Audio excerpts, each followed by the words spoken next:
Vamos lá, finalizando a questão, letra B ele quer o quê?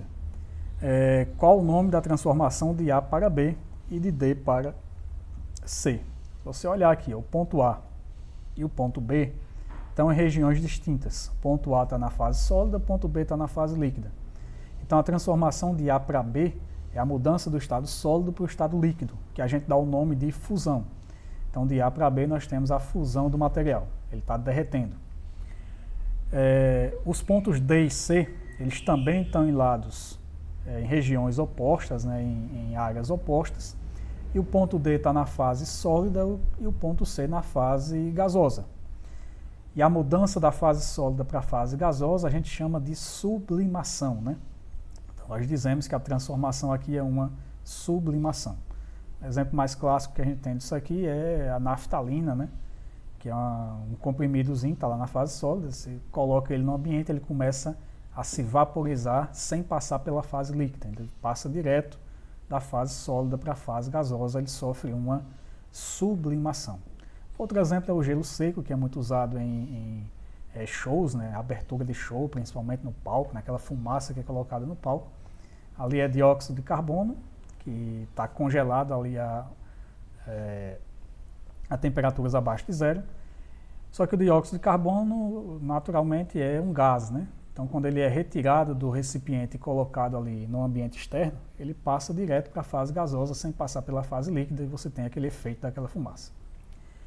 Então, está respondido aí o item B. De A para B, nós temos uma fusão e de D para C, uma sublimação. Item C. Mantendo-se a temperatura constante, é possível, a partir de E, liquefazer a substância. Por quê? Então, aquilo que eu expliquei no primeiro vídeo, né? Acho que no segundo vídeo, né? Então, nós temos aqui o ponto E, a substância é um gás, lembra? Está além do ponto crítico.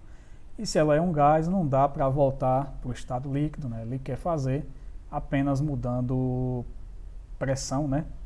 Como ele está citando aqui, né? Mantendo temperatura constante, nesse caso alterando pressão. Não dá para fazer isso, porque ela é um gás. E fisicamente isso é impossível, tem que adicionar aí alguma coisa, um elemento químico para ajudar nesse processo. Item D. Descreva 2 métodos para transformar a substância em vapor a partir do ponto A. Então, no ponto A aqui, ó, eu posso utilizar 2 processos. Eu posso manter a pressão deste ponto, manter a pressão dele aqui e aumento a temperatura. Forneço calor a essa substância, mantendo a pressão dela constante, e ao aumentar a temperatura, olha o deslocamento do mouse, ó, a temperatura vai aumentando enquanto a pressão está constante, a substância pode passar aqui para a fase líquida, e se eu continuo fornecendo calor, ela efetivamente passa para a fase gasosa. Então esse é um dos processos. Simplesmente manter pressão e aumentar a temperatura. Um outro processo alternativo, né, que eu posso fazer é justamente o contrário. Eu manter aqui a temperatura constante, não alterar a temperatura do ponto A, mas em contrapartida eu diminuo a pressão desse ponto A, eu reduzo a pressão. Se eu reduzo a pressão, o ponto A ele vai, ó, olha o mouse, vai descendo, descendo, descendo, descendo, até que ele passa aqui para a fase gasosa, e aí a substância muda da fase sólida para a fase gasosa.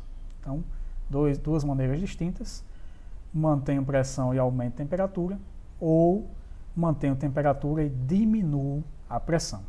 Esse caso da diminuição da pressão ele é bem emblemático, é uma das questões clássicas também de vestibulares, em que eles citam, por exemplo, as regiões de altitude e te perguntam sobre a temperatura de ebulição da água, por exemplo.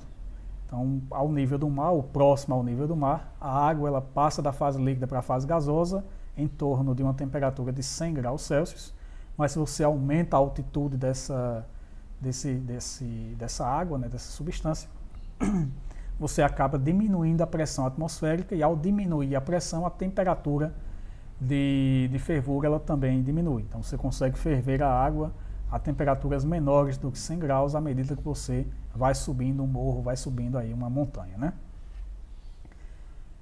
Então essa foi a nossa questão, primeira questão, a gente fica por aqui e volto já.